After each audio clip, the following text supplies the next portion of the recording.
திருப்பத்தூர் மாவட்டம் வாணியம்பாடி அடுத்த பழைய வாணியம்பாடி தேவஸ்தானம் மற்றும் ஈச்சங்கால் பகுதியில் திமுக கூட்டணி கட்சி சார்பில் போட்டியிடும் எஸ். பாரூக் ஏணி சின்னத்தில் தீவிர வாக்கு சேகரிப்பில் ஈடுபட்டார். இவரை ஆதரித்து ஜோலார்பேட்டை திமுக எம்எல்ஏ தேவராஜ் வாக்கு சேகரித்தார். ஈச்சங்கால் பகுதியில் அவர்களுக்கு மலர் தூவியம் மாலை அணிவித்தும் ஆரத்தி எடுத்தும் உற்சாக வரவேற்பு அளித்தனர். அதனைத் தொடர்ந்து எஸ்.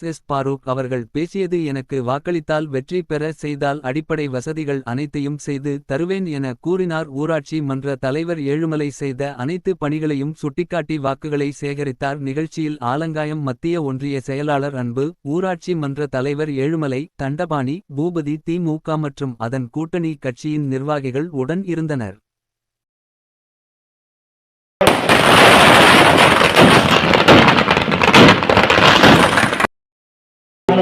ஆரவாரத்தோடு நம்முடைய தாய்மாலையாக திகழப் போகிறது என்பது எந்த ஐயப்பாடும் இல்லை என்பதை இந்த போய்விடும்.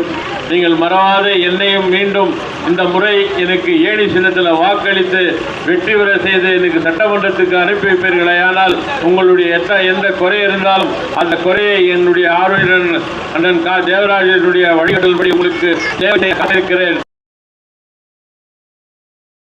சிந்திச்சு உங்களுக்கு பல திட்டங்களை தந்திருக்கின்றார்கள். மீண்டும் ஆட்சிக்கு 200 தொகுதி வெல்ல போது உறுதியாகிவிட்டது.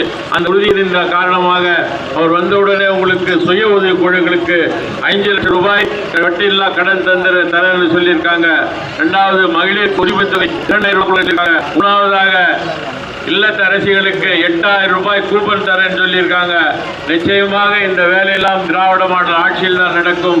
கடந்த ஆட்சிகள் செய்தவர்கள் எல்லாம் வண்ட புழுகு ஆகாய புழுகு சொன்னாங்க, ஒரு வேலையும் செய்யல. ஆனால் இந்த 5000 ரூபாய் உரிமை தொகை போட்டதுக்கு தடை செய்த கங்கணம் கட்டி இந்த ஆட்சி அதிமுக ஆட்சி எடப்பாடியார் அவர்கள் ஏனென்று சொன்னால் அவர்களுக்கு போய் சேரப்போகுது. அதுக்கு ஏதாவது